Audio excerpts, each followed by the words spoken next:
Hello বন্ধুরা, আজকে তোমাদের সাথে শেয়ার করব বেগুনের একটা সুন্দর রেসিপি।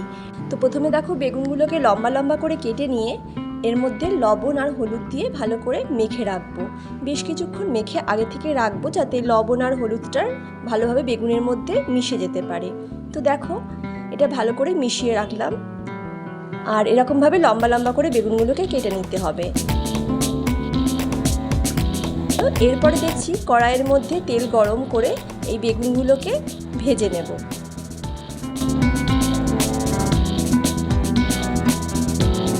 আর এই দেখো বেশ লাল লাল করে বেগুনগুলো ভেজে নেওয়া হয়েছে। আর ভেজে নেওয়ার পর আমি এগুলো কড়াই থেকে উঠিয়ে নিয়েছি। লম্বা লম্বা করে কেটে রাখা বেগুনগুলোকে লাল লাল করে প্রথমে ভেজে নেওয়া হলো। আর এরপর কড়াইয়ের মধ্যে দেওয়া হয়েছে কালো জিরে ফোড়ন, তার সাথে একটা শুকনো লঙ্কা আর গোটা গরম মশলা, এলাচ, লবঙ্গ এগুলো। আর এর মধ্যে দেখো বেশ কিছুটা রাঁধুনি বেটে রাখা হয়েছে। এই বাটির মধ্যে রয়েছে রাঁধুনি বেটে রাখা, কিছুটা বেটে রাখলাম রাঁধুনি।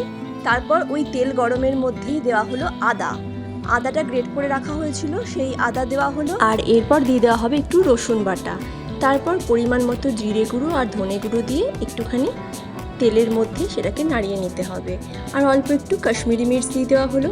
যতক্ষণ না তেল ছেড়ে আসছে ততক্ষণ কিন্তু ভালো করে এটা একটু কষিয়ে নিতে হবে মশলাটাকে। তবে এটা একদম মিডিয়াম আঁচে করা হয়েছে, মানে একদম ফুল আঁচ দেবে না, মিডিয়াম আঁচে। এরপর তেল ছেড়ে এলে পরে যে রাঁধুনি বেটে রাখা হয়েছিল সেই বেটে রাখা রাঁধুনি দিয়ে দেওয়া হবে। আর তারপরে দিয়ে দেওয়া হবে 1 কাপের মতো দুধ।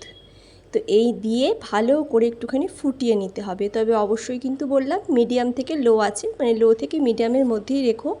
আর এরপর পরিমাণ মতো লবণ দিয়ে দেওয়া হলো, হলুদ দিয়ে দেওয়া হলো, দিয়ে ভালো করে ফুটতে দেওয়া হবে। বেশ কিছুক্ষণ ফুটতে দেওয়া হবে।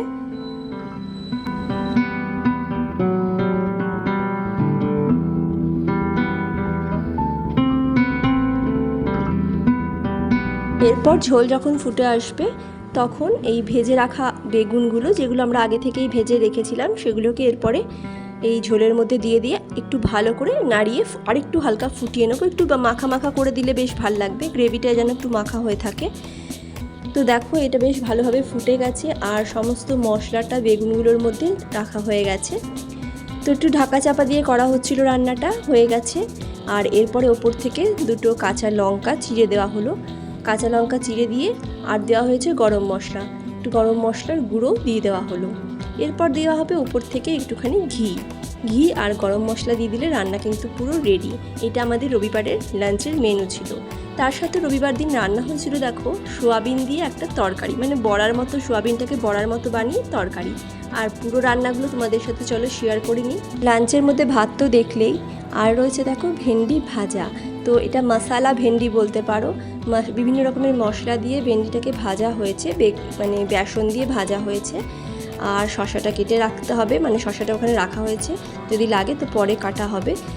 আর রান্না হয়েছে দেখো চিকেন, তো চিকেন রান্না হয়েছে। তার সাথে তো দেখলে ভেন্ডি ভাজা, ভাত, আর এই দেখো বেগুনের যে রেসিপিটা তোমাদের সাথে শেয়ার করা হলো সেটা। আর তার সাথে রয়েছে রায়তা, তো টক দই, শশা আর একটুখানি যে ড্রাই বোঁদেগুলো থাকে সেগুলো দিয়ে বানানো হয়েছে রায়তা।